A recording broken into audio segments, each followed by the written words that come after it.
ಜನವರಿ 1897ರಲ್ಲಿ ಒಡಿಶಾದ ಕಟಕ್ ಎಂಬಲ್ಲಿ ಜನಿಸಿದರು.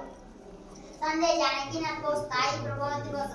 ನಿಮಗೆಲ್ಲರಿಗೂ 128ನೇ ಸುಭಾಷ್ ಚಂದ್ರ ಬೋಸ್ ಜಯಂತಿಯ ಶುಭಾಶಯಗಳು. ಸುಭಾಷ್ ಚಂದ್ರ ಬೋಸ್ ಅವರು ಓದಿನಲ್ಲಿ ಪ್ರತಿಭಾವಂತರಾಗಿದ್ದರು. 1913ರಲ್ಲಿ ಮೆಟ್ರಿಕ್ಯುಲೇಷನ್ ಪರೀಕ್ಷೆ ಪಾಸ್ ಮಾಡಿ 1919ರಲ್ಲೂ ಕೋಲ್ಕತ್ತಾದ ಪ್ರೆಸಿಡೆನ್ಸಿ ಕಾಲೇಜಿನಿಂದ ತತ್ವಶಾಸ್ತ್ರದಲ್ಲಿ BA ಪಾಸ್ ಮಾಡಿದರು. ಜಲಿಯನ್ ವಾಲಾಬಾಗನ ದುರಂತ ಸುಭಾಷ್ ಅವರಲ್ಲಿ ಸ್ವಾತಂತ್ರ್ಯ ಕಿಡಿಯನ್ನು ಹೊತ್ತಿಸಿತು. ತಂದೆ ಜಾನಕಿನಾಥ್ ಬೋಸ್ ಅವರ ಮಗ ಇಲ್ಲಿ ಸ್ವಾತಂತ್ರ್ಯ ಹಾದಿಯನ್ನು ಹಿಡಿದು ಬಿಡುತ್ತಾನೆ ಎಂದು ಅವರನ್ನು ICS ಪರೀಕ್ಷೆ ಬರೆಯಲು ಇಂಗ್ಲೆಂಡ್ಗೆ ಕಳುಹಿಸಿದರು. ಆ ಪರೀಕ್ಷೆಯಲ್ಲಿ ಇವರು 4ನೇಯವರಾಗಿ ತೇರ್ಗಡೆ ಹೊಂದಿದ್ದ ಸುಭಾಷ್ ಚಂದ್ರ ಬೋಸ್ ಅವರು ಬ್ರಿಟಿಷ್ ಸರ್ಕಾರ ಪದವಿಯನ್ನು ನಿರಾಕರಿಸಿ ಸ್ವಾತಂತ್ರ್ಯ ಚಳವಳಿಗೆ ಧುಮುಕಿದರು.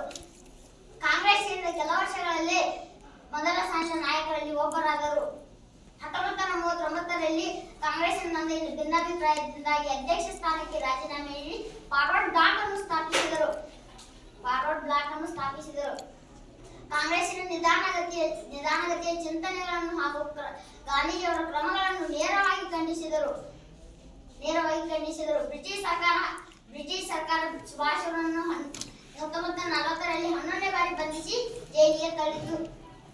ಇದೇ ಸುಭಾಷ್ ಅವರ ಕೊನೆಯ ಬಂಧನ. ಸುಭಾಷ್ ಅವರು ಬಿಡುಗಡೆಗೊಳಿಸುವಂತೆ ಜೈಲಿನಲ್ಲಿ ಉಪವಾಸ ಆರಂಭ ಮಾಡಿದ. ಉಪವಾಸ ಮುಂದುವರೆದಂತೆ ಸರ್ಕಾರ ಇಕ್ಕಟ್ಟಿಗೆ ಸಿಲುಕಿತು.